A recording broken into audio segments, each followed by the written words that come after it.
A text says, "You're on my mind." A bouquet from 1-800-Flowers says, "You're my everything."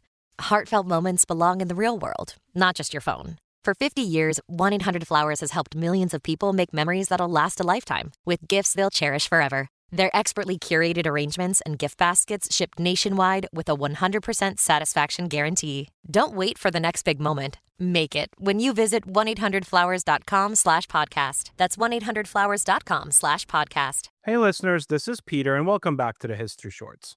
Today's episode is brought to you by the Podcast Republic, your ultimate listening app. Discover and subscribe to thousands of podcasts from around the world. Download Podcast Republic today, available on Google Play and the Apple App Store. Today on History Shorts. In 1906, the Nobel Committee awarded its Peace Prize to a man who had charged up a hill in Cuba under enemy fire. A man who once wrote that he would welcome a war with almost any nation.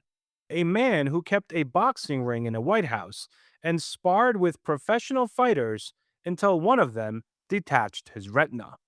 A man who, when asked about peace, once said that he liked to walk softly, but added that the walking softly part only worked if you were also carrying a big stick. That man was Theodore Roosevelt, and the prize was entirely deserved. Our history brief today returns to some little known incidents from American history.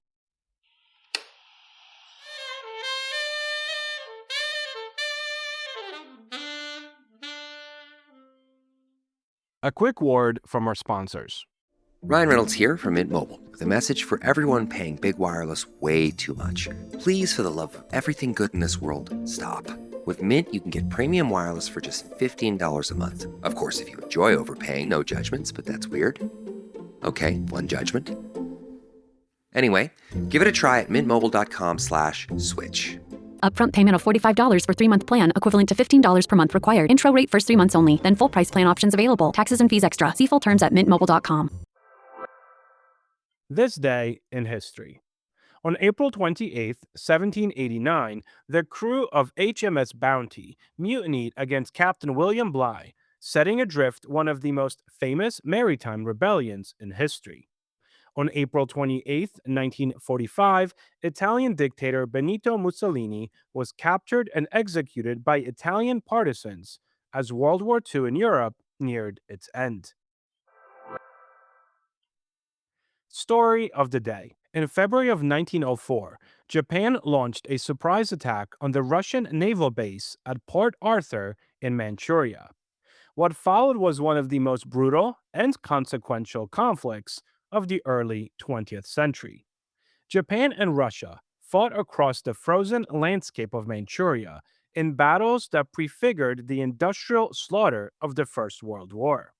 Massive armies, artillery barrages, trenches, casualties on a scale that shocked military observers from every nation. The Battle of Mukden in early 1905 involved over 600,000 men and resulted in roughly 160 casualties. The naval battle of Tsushima in May of 1905 saw the Russian Baltic Fleet, which had sailed halfway around the world to reach the theater, virtually annihilated by the Japanese Navy in a single afternoon. By the summer of 1905, Russia was losing badly. But losing badly and admitting it were two very different things. Tsar Nicholas II was reluctant to negotiate. Japan, meanwhile, was winning, but the financial and human cost of the war was becoming unsustainable. Both sides needed a way out, and neither side could easily ask for one. Theodore Roosevelt had been watching the war with intense interest from the moment that it began. His reasons were partly strategic. A destabilized Asia was not in American interests, and partly personal. Roosevelt was fascinated by Japan. He had studied judo. He respected Japanese martial culture with a directness that was unusual for Western leaders of his era. He had also developed a sophisticated view of the balance of power in Asia, believing that neither Russian dominance nor Japanese dominance served American interests, and that a negotiated peace that left both powers intact was the ideal outcome. When the moment came to act, he moved with characteristic decisiveness.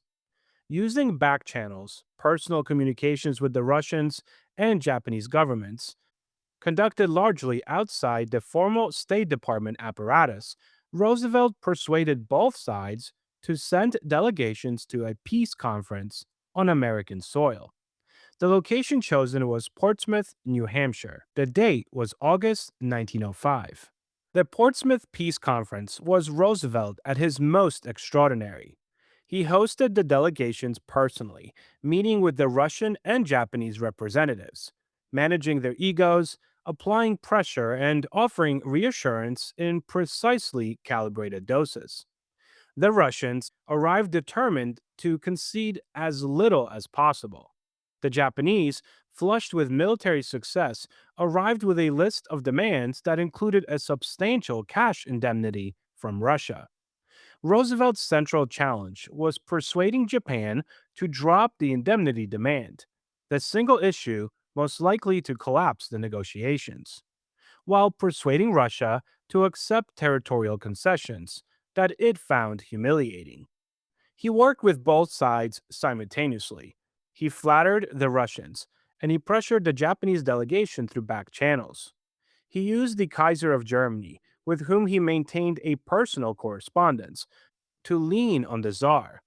He threatened, implied, and charmed in a diplomatic performance that left both delegations convinced that they had gotten approximately what they needed. The Treaty of Portsmouth was signed on September 5, 1905. Russia ceded significant territory, but Japan dropped the indemnity demand. The war that had killed hundreds of thousands of men and threatened to destabilize an entire continent was finally over. The Nobel Committee announced Roosevelt as the recipient of the Peace Prize in 1906. He was the first American to receive a Nobel Prize in any category. The award was not universally celebrated, however. In Japan, where the public had expected a larger financial settlement from Russia and blamed Roosevelt's mediation for the shortfall, there were some riots. In Russia, the peace was seen as a humiliation regardless of its terms. In America, the reaction was mixed. Pride in the recognition, some discomfort as a president better known for the Spanish American War receiving a prize for peace. Roosevelt himself received the award with characteristic energy and no false modesty. He donated the prize money, approximately $36,000, to a foundation promoting industrial peace between labor and capital. When the foundation folded after the First World War, he asked Congress to return the money so he could donate it to World War I relief efforts. And Congress agreed. The deeper significance of the Portsmouth Conference was what it announced about American power. For most of the 19th century, the United States had been a continental power, focused on its own expansion, largely absent from the great power diplomacy that shaped the rest of the world. Portsmouth changed all of that. For the first time, the United States had mediated a major international conflict between two European and Asian great powers. For the first time, Washington had inserted itself into the global balance of power, not through military force, but through diplomatic leverage. Roosevelt understood exactly what he had done. He had not just ended a war, he had announced to every chancellor in the world that America was now a player in the game that mattered. Theodore Roosevelt remains one of history's great contradictions, a man who loved war and worked for peace, a man who believed in American power and understood its limits, a man who could charge up a hill in Cuba and then sit across the table from the representatives of two empires and find the precise point at which both of them could stop fighting. The History Brief.